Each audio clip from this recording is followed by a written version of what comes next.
പ്രാദേശിക ചരിത്രാന്വേഷണം.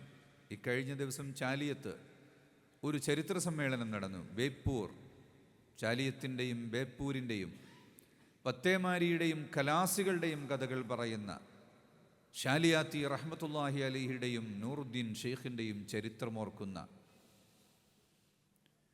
സാമൂതിരിയുടെയും ജിഫ്രി തങ്ങളുടെയും പോർച്ചുഗീസുകാരൻ്റെ ആക്രമണത്തിൻ്റെയും കുഞ്ഞാലിമാരുടെ ചെറുത്തുനിൽപ്പിൻ്റെയും ചരിത്രങ്ങൾ വരും തലമുറ മറന്നുപോകും.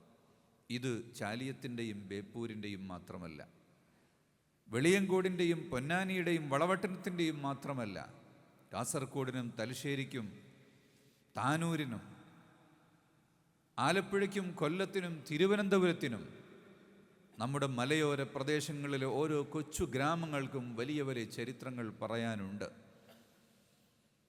വയനാട്ടിലെ പഴഞ്ചന എന്ന് പറയുന്ന സ്ഥലത്തുള്ളൊരു പഴയ മസ്ജിദ്, ആ മസ്ജിദിൻ്റെ മിമ്പർ മഖ്ദൂം തങ്ങൾ വന്നിട്ടാണ് ഉദ്ഘാടനം ചെയ്തത് എന്ന് പറയുമ്പോൾ അതേതു വർഷമായിരുന്നു, അന്ന് ഏത് വാഹനമായിരുന്നു സഞ്ചരിച്ചത്, ഏത് ചുരമാണുണ്ടായിരുന്നത്, അന്ന് മോട്ടോർ വാഹനങ്ങളില്ലാത്ത കാലമായിരുന്നുവല്ലോ എന്ന് നമ്മളെപ്പോഴെങ്കിലും ചിന്തിക്കുന്നുണ്ടോ? കാളവണ്ടിയുടെ യുഗവും അതിനു മുമ്പുള്ള നടന്നു സഞ്ചരിക്കുന്ന കാലവും പാലങ്ങളും മറ്റു വഴികളും ഒന്നും ഇല്ലാതിരുന്ന ഒരു കാലത്ത് വെള്ളവും പുഴയും ബാക്ക് വാട്ടറും തടാകങ്ങളും നിറഞ്ഞു നിന്ന ഒരു കേരളത്തിൻ്റെ ജീവിത രീതി എന്തായിരുന്നു?